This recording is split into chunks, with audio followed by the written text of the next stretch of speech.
오늘 하나님 앞에 나오신 성도님들을 예수님의 이름으로 환영하고 축복합니다. 오늘 저희가 같이 보실 하나님의 말씀은 예레미야서 34장 말씀입니다. 제가 받들어 읽도록 하겠습니다. 바벨론의 느부갓네살 왕과 그의 모든 군대와 그의 통치하에 있는 땅의 모든 나라와 모든 백성이 예루살렘과 모든 성읍을 칠 때 말씀이 여호와께로부터 예레미야에게 임하여 이르시되, 이스라엘의 하나님 여호와께서 이와 같이 말씀하시니라. 너는 가서 유다의 시드기야 왕에게 아뢰어 이르기를, 여호와의 말씀에 보라, 내가 이 성을 바벨론 왕의 손에 넘기리니 그가 이 성을 불사를 것이라. 네가 그 손에서 벗어나지 못하고 반드시 사로잡혀 그의 손에 넘겨져서 네 눈은 바벨론 왕의 눈을 볼 것이며 그의 입은 네 입을 마주 대하여 말할 것이요 너는 바벨론으로 가리라. 그러나 유다의 시드기야 왕이여, 여호와의 말씀을 들으라. 여호와께서 네게 대하여 이와 같이 말씀하시니라. 네가 칼에 죽지 아니하고 평안히 죽을 것이며 사람이 너보다 먼저 있은 네 조상들 곧 선왕들에게 분향하던 것 같이 네게 분향하며 너를 위하여 애통하기를 슬프다 주여 하리니 이는 내가 말하였음이라. 여호와의 말씀이니라 하시니라. 선지자 예레미야가 이 모든 말씀을 예루살렘에서 유다의 시드기야 왕에게 아뢰니라. 그때 바벨론의 왕의 군대가 예루살렘과 유다와 남은 모든 성읍들을 쳤으니 곧 라기스와 아세가라 유다의 견고한 성읍 중에 이것들만 남았음이더라. 시드기야 왕이 예루살렘에 있는 모든 백성과 한 가지로 하나님 앞에서 계약을 맺고 자유를 선포한 후에 여호와께로부터 말씀이 예레미야에게 임하니라. 그 계약은 사람마다 각기 히브리 남녀 노비를 놓아 자유롭게 하고 그의 동족 유다인을 종으로 삼지 못하게 한 것이라. 이 계약에 가담한 고관들과 모든 백성이 각기 노비를 자유롭게 하고 다시는 종을 삼지 말라 함을 듣고 순복하여 놓았더니 후에 그들의 뜻이 변하여 자유를 주었던 노비들을 끌어다가 복종시켜 다시 노비로 삼았더라. 그러므로 여호와의 말씀이 여호와께로부터 예레미야에게 임하니라. 이르시되, 이스라엘 하나님 여호와께서 이와 같이 말씀하시니라. 내가 너희 선조를 애굽 땅 종의 집에서 인도해 낼 때와 그들과 언약을 맺으며 이르기를, 너희 형제 히브리 사람이 네게 팔려왔거든 너희는 7년 되는 해 그를 놔줄 것이니라. 그가 6년 동안 너를 섬겼은즉 그를 놔 자유롭게 할지니라 하였으나 너희 선조가 내게 순종하지 아니하며 귀를 기울이지도 아니하였느니라. 그러나 너희는 이제 돌이켜 내 눈앞에 바른 일을 행하여 각기 이웃에게 자유를 선포하되 내 이름으로 일컬음을 받는 집에서 내 앞에서 계약을 맺었거늘, 너희가 돌이켜 내 이름을 더럽히고 각기 놔 그들의 마음대로 자유롭게 했던 노비를 끌어다가 다시 너희에게 복종시켜 너희의 노비로 삼았도다. 그러므로 여호와께서 이와 같이 말씀하시니라. 너희가 나에게 순종하지 아니하고 각기 형제와 이웃에게 자유를 선포한 것을 실행하지 아니하였은즉 내가 너희를 대적하여 칼과 전염병과 기근에게 자유를 주리라. 여호와의 말씀이니라. 내가 너희를 세계 여러 나라 가운데 흩어지게 할 것이며 송아지를 둘로 쪼개고 그 두 조각 사이로 지나매 내 앞에 언약을 맺었으나 그 말을 실행하지 아니하여 내 계약을 어긴 그들을 곧 송아지 두 조각 사이로 지난 유다 고관들과 예루살렘 고관들과 내시들과 제사장들과 이 땅 모든 백성을 내가 그들의 원수의 손과 그들의 생명을 찾는 자의 손에 넘기리니 그들의 시체가 공중의 새와 땅의 짐승의 먹이가 될 것이며 또 내가 유다의 시드기야 왕과 그의 고관들을 그의 원수의 손과 그의 생명을 찾는 자의 손과 너희에게서 떠나간 바벨론 왕의 군대의 손에 넘기리라. 여호와의 말씀이니라. 보라, 내가 그들에게 명령하여 이 성읍에 다시 오게 하리니 그들이 이 성을 쳐서 빼앗아 불사를 것이라. 내가 유다의 성읍들을 주민이 없어 처참한 황무지가 되게 하리라. 아멘. 오늘 말씀은 세 가지 정도를 보여주고 있는데요. 첫째는 어떻게 하나님께서 정말 심판받을 사람에게도 정말 끝까지 은혜를 보여주시는지, 그리고 하나님이 은혜를 보여주실 때 그것을 왜 꼭 반드시 붙잡아야 되는지, 그리고 둘째는 이 언약, 이 조약의 중요성입니다. 그리고 셋째는 하나님과의 언약을 지키지 않는 사람들, 그리고 사람과의 언약을 지키지 않는 것, 이게 어떻게 같이 가는지 이걸 보여주고 있습니다. 그래서 우리는 사람들과의 약속도 잘 지켜야 된다는 것입니다. 자, 먼저 현재 무슨 일이 일어나고 있는지를 먼저 저희가 좀 알았으면 합니다. 지금 현재 바벨론이 세 번째, 바벨론의 3차 침공 때, 즉 유다가 완전히 망하는 그 장면입니다. 시드기야 왕 때. 첫째 바벨론의 침공은, 바로 그 전에부터 말씀드리겠네요. 요시야 왕 때, 요시야 왕이 애굽하고 전쟁하러 나가서 애굽에게 집니다. 전사를 하죠. 그래서 애굽이 쳐들어와서 왕을 바꿉니다. 왕을 세워놓죠. 그게 여호야김 왕이었습니다.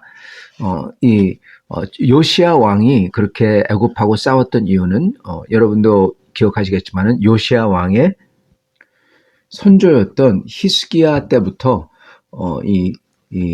바벨론과 친화적인 스탠스를 취하고 있었습니다. 히스기야 왕은 아수르와 싸웠죠. 그래서 아수르를 대적했던 바벨론과 친화적이었습니다. 그게 그 기조가 요시야 왕 때까지 이르렀고, 요시야 왕은 히스기야의 증손자였죠. 그래서 히스기야는 바벨론과 같이 친화적이었고, 그리고 바벨론하고 이 패권을 같이 다투었던 나라가 애굽이었습니다. 그래서 이 애굽이 이 바벨론을 막기 위해서 올라오죠. 그거를 요시야가 나가서 싸우고 요시야가 전사를 하게 됩니다. 그래서 애굽이 그 요시야 대신에 여호야김 왕을 앉혀놓죠. 그리고 이 바벨론이 이 애굽하고 싸워서 애굽을 이깁니다. 그래서 돌아서 다시 유다로 왔을 때 여호야김은 곧장 이 바벨론에게 항복을 합니다. 그리고 바벨론은 특히 그거에 대해서 이 유다를 아주 벌하거나 그럴 필요는 없었습니다. 왜냐하면 벌써 이 유다가 바벨론 친화적인 것을 알고 있었으니까요. 그래서 그렇지만 그 당시에 포로를 몇 명을 잡아갑니다. 볼모로 잡아가죠. 그때 잡혀간 게 다니엘 선지자도 그 중에 하나였습니다. 이게 1차 침공이었습니다. 그랬다가 이 여호야김이 이 바벨론에 반기를 듭니다. 더 이상 조공을 바치지 않죠. 그랬을 때 느부갓네살이 다시 쳐들어옵니다. 이게 두 번째 침공입니다. 이때 이 여호야김은, 반기를 들었던 그 여호야김은 이상하게 죽습니다. 그 포위 도중에. 과연 이 내분으로 죽임을 당했는지 아닌지는 잘 모르지만 아마도 그렇다고 추정이 됩니다. 그렇지만 여하튼 여호야김의 아들이 왕이 되어서 항복을 하죠. 문을 열고 항복을 합니다.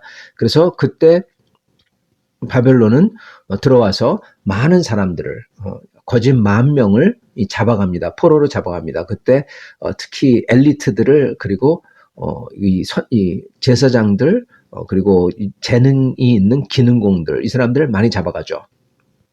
이때 잡혀간 게 에스겔 선지자였습니다. 그리고 잡아가면서 이제 그 자리에 시드기야를 왕으로 앉힙니다. 오늘 나오는 바로 이 시드기야입니다.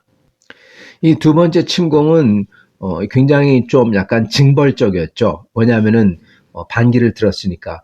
그래도 항복을 했기 때문에 싸우지 않고 그나마 끝까지 싸우지 않고 항복을 했기 때문에 이 성전 기구들을 가져가고 그냥 약탈하는 걸로만 끝났습니다.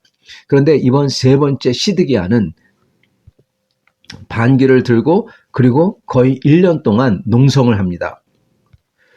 농성을 벌이니까 아무래도 적군도 많이 죽습니다. 그리고 아군도 죽고 그렇기 때문에 어떻게 보면 이제 자비가 없는 겁니다.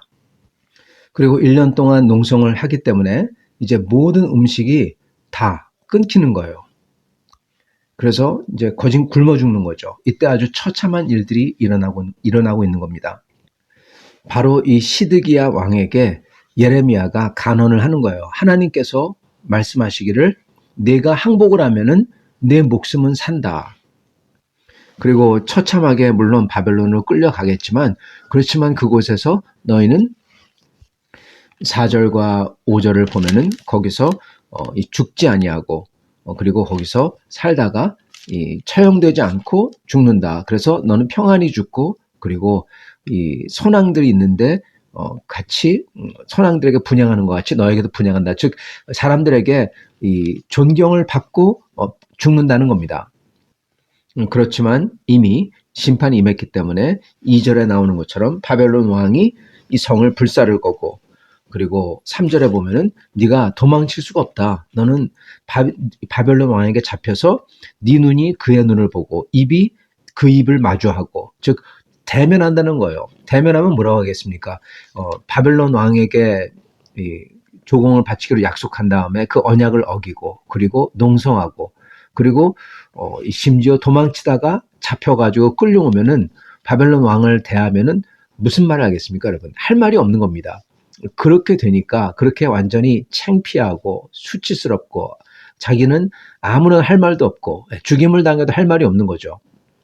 그렇게 약속을 어겼으니까 그러한 사람으로 붙잡혀가지고 하지 말고 어차피 그렇게 바벨론 왕을 마주하게 될 거니까 그러니까 차라리 지금 항복을 하라는 겁니다. 그러면 적어도 나가서 얼굴 볼 면목이나 있잖아요. 지금 시드기야 왕이 끝까지 머뭇거리는 거예요. 1년 동안. 왜냐하면 그 유다 안에는 친애굽파, 친바벨론파로 갈려 있거든요. 그리고 시드기야는 거기서 왔다 갔다 하는 겁니다. 갈팡질팡하는 거예요. 그런데 시간을 끌면 끌수록 이 백성들에게는 점점 나빠집니다. 왜냐하면 지금 시드기야 왕이 지금 바벨론하고 농성, 즉 싸우고 있잖아요. 그 말은 다른 성읍들도 마음대로 그냥 바벨론에게 다 투항하고 항복하고 할 수가 없다는 겁니다. 왕의 눈치를 봐야 되니까. 왕이 싸우면 자기들도 싸우는 척이라도 해야 돼요. 그러면 그렇게 대적하면은 대적한 자들에게는 자비가 없습니다.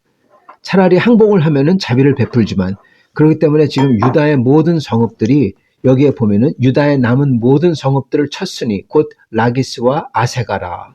네, 유다의 견고한 성읍 중에 이것들만 남았다. 7절에 이렇게 말씀합니다. 즉 라기스와 아세가 그리고 예루살렘 이 셋만 빼놓고 나서는 나머지는 다 전멸이라는 겁니다. 그것도 다 싸워가지고 즉 유다 백성들이 전부 다 정말 이 화마에 전쟁의 그 아주 무시무시한데 휩쓸리고 죽어나가고 있다는 뜻인 것입니다. 왜냐하면 시드기야 왕 때문에 그리고 시드기야 왕을 둘러싼 그의 고관들과 제사장들과 그의 백성들 때문에 그렇다는 겁니다. 그 사람들은 조금 있다 보면 알겠지만은 약속을 이랬다 저랬다 하는 그런 사람들인 겁니다. 그런 사람들에 둘러싸여 있으니까 시드기야 왕도 바벨론을 섬기겠다 했다가 다시 어기고 또 왔다 갔다 하는 겁니다. 그리고 그거에 대한 심판이 지금 내려오고 있는 거예요. 그러나 하나님께서는 그러한 시드기야 왕에게도 어떻게 보면 그 사람 때문에 지금 모든 유다의 고울들이 유다 백성들이 지금 죽어나가고 있고 참혹한 죽음을 당하는데도 그 시드기야 왕에게 끝까지 하나님은 은혜를 베풀고 계십니다. 기회를 주고 계십니다. 항복하라고. 항복하면은 네가 살리라. 칼에 처형당하고 칼에 죽지 않고 그나마 비록 끌려가지만은 그래도 살다가 평안하게 죽을 거라고. 시드기야 왕은 여러분 칼 맞아 죽어도 아무 소리 못하는 사람입니다. 이렇게 저렇게 배신을 하고 바벨론 왕을 배신했을 뿐만 아니라 자기 백성들도 이렇게 보면은 배신을 하는 거죠. 자기 때문에 자기 백성들이 유다 백성들이 이 화마에 휩쓸리니까. 그래서 그 사람은 끔찍한 죽음을 당해도 어떻게 보면은 그게 마땅한 사람인데 그래도 하나님께서는 그에게 긍휼을 베풀고 계시는 겁니다. 마지막 기회를 주고 계시죠. 이걸 보면 하나님께서는 우리 죄인들에게도 참 악한 자들에게도 하나님은 정말 기회를 거의 끝까지 주시는 것을 저희가 볼 수 있습니다. 근데 문제는 사람들이 하나님께서 호의를 베풀면 그거를 남용하고 악용한다는 사실인 것입니다. 호의를 베풀면 그게 자기들의 권리인 줄 알아요. 마찬가지입니다. 인간 사이에서도 그러지 않습니까? 그런데 이들은 하나님께서 은혜를 베풀면은 그 은혜가 당연한 줄 안다는 것입니다. 여긴다는 것입니다. 그게 참 악인들의 모습입니다. 성도 여러분, 저희는 하나님의 은혜를 은혜로 생각해야지 그걸 당연한 듯 여기면은 정말 안 됩니다. 그건 큰일 나는 겁니다. 그리고 그게 하나님 앞에 행하는 게 사람들 앞에 행하는 태도로 나타납니다. 이게 무슨 얘기냐? 사람들에게, 사람들이 이 사회에서 또는 사람들에게서 또는 하나님에게서 은혜나 호의가 베풀어지면은 그게 원래 내가 권리가 없는 거예요. 근데 그걸 베풀어 주세요. 그거를 감사하게 여길 줄 알아야 되는데 감사하게 여길 줄 모르고 그걸 당연한 듯 자기 권리인 듯 그렇게 여기는 사람들은 여러분 하나님의 은혜도 딱 그렇게 한다는 겁니다.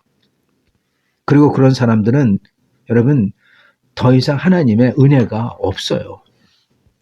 하나님 앞에 하는 게 여러분 사람들 앞에 하는 거고요. 사람들 앞에서 하는 게 하나님 앞에 그대로 합니다. 오늘 바로 그 장면이 나오고 있는 겁니다. 하나님께서 시드기야에게 이렇게 은혜를 베풀어 주셨는데 그는 그것을 당연히 여기고 그리고 그 다음에 나오는 일이 바로 그걸 보여줘요. 사람들하고 맺는 언약을 그거를 당연히 여기고 자기 이득에 따라 마음대로 깹니다. 그게 바로 포로 해방이었습니다. 죄송합니다. 노예 해방이었습니다. 지금 노예를 해방한다 그렇게 나옵니다. 여러분 성이 둘러싸였어요. 포위됐어요. 근데 노예를 해방한다. 이게 무슨 소리일까요? 이건 어떻게 보면은 마지막에 이제 바벨론을 둘러싸여 가지고 거의 희망이 없을 때 노예를 해방해요. 여러분 그런 상황에서 노예를 해방하는 거 그 거의 무슨 소용이 있습니까? 곧 다 죽을 것 같은데 이게 무슨 소리냐? 노예 보러 싸워라 이 뜻이에요, 여러분. 지금 군인이 병력이 한 사람이라도 아쉬운 상황입니다. 노예가 있어요. 노예는 안 싸우죠. 근데 지금 노예 보러 너희는 자유민이다. 그런 다음에 이제 자유민이니까 너희는 나가서 싸워도 된다. 이겁니다. 여러분 그거 자체도 꽤 악랄합니다. 근데 거기에는 하나 희망이 있는데 그거는 전쟁이 끝난 다음에 그 사람들은 자유민이 된다는 거예요. 그래서 그들은 그 소망을 안고 어떻게 보면 전쟁에 임할 수가 있는 거죠.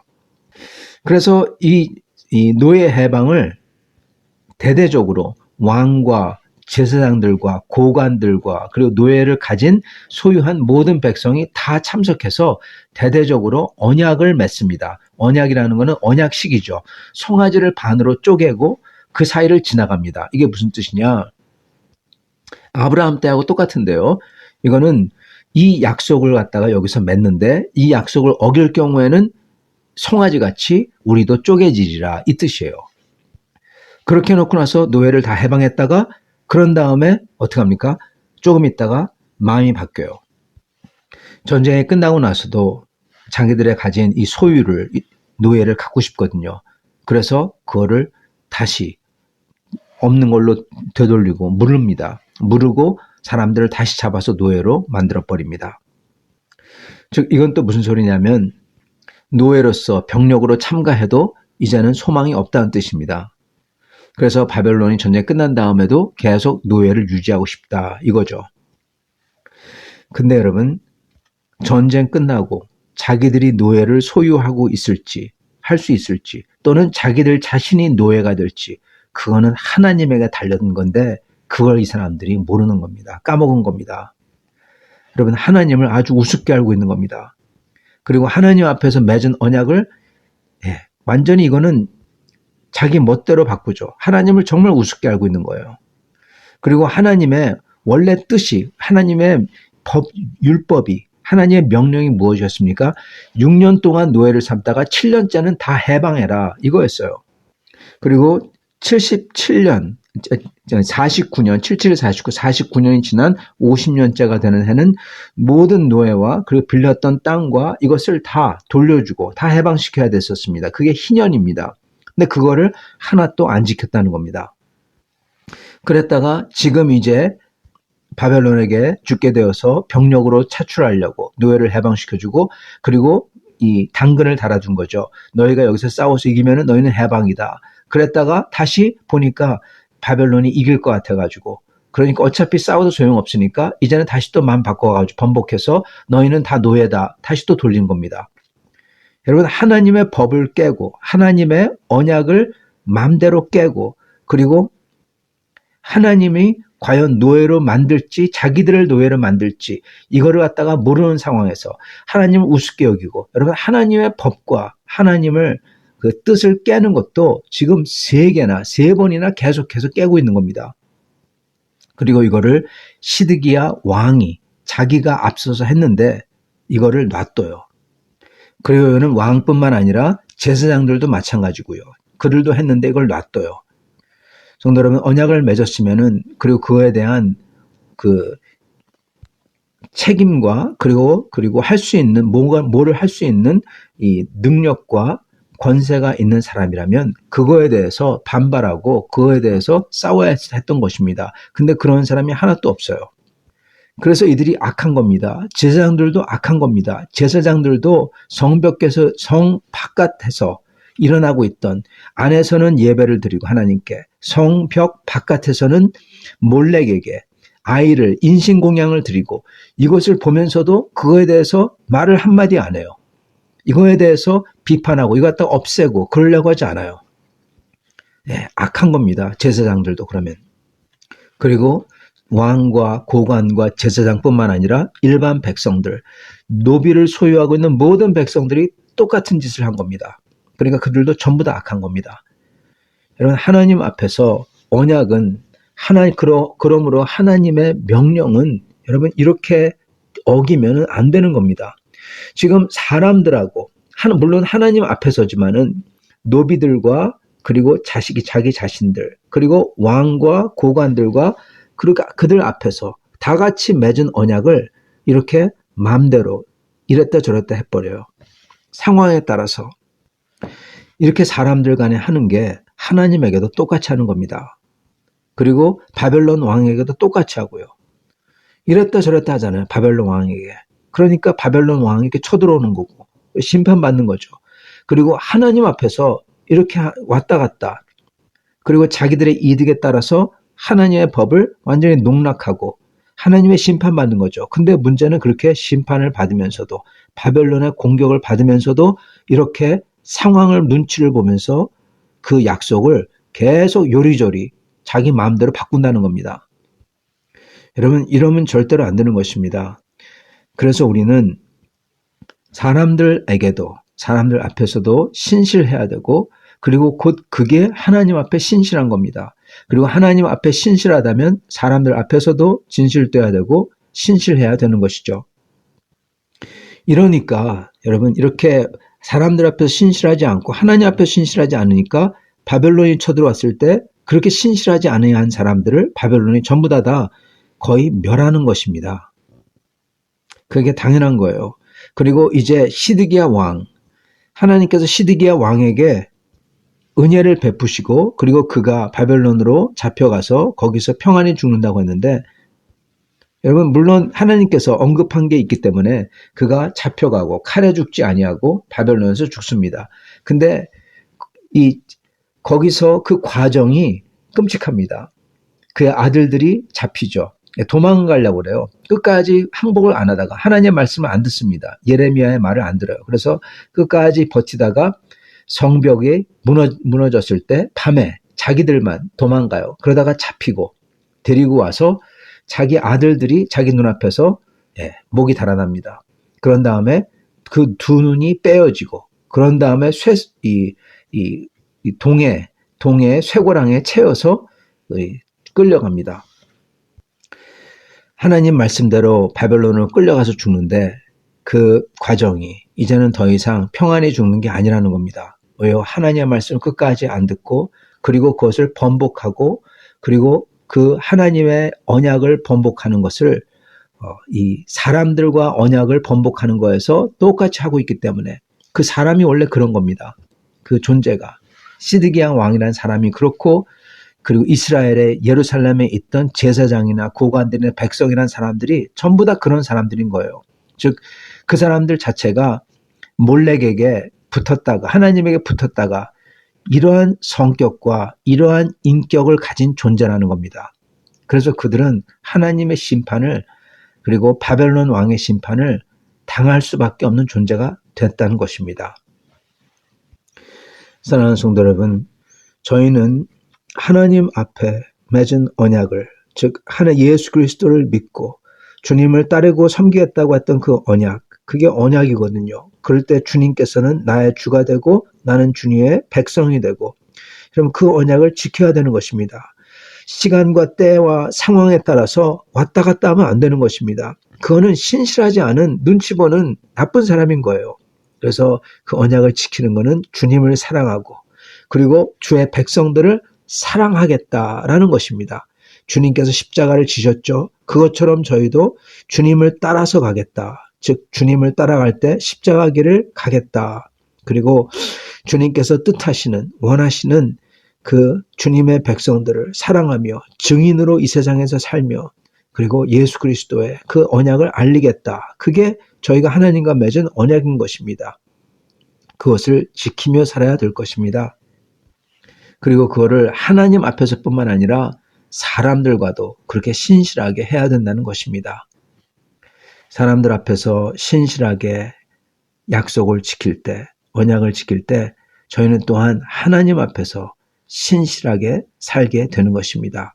이렇게 신실하게 사시는 그러므로 주님의 축복을 주님의 은혜를 항상 받으시는 여러분과 저가 될 수 있기를 예수님으로 축원합니다. 같이 기도하시겠습니다.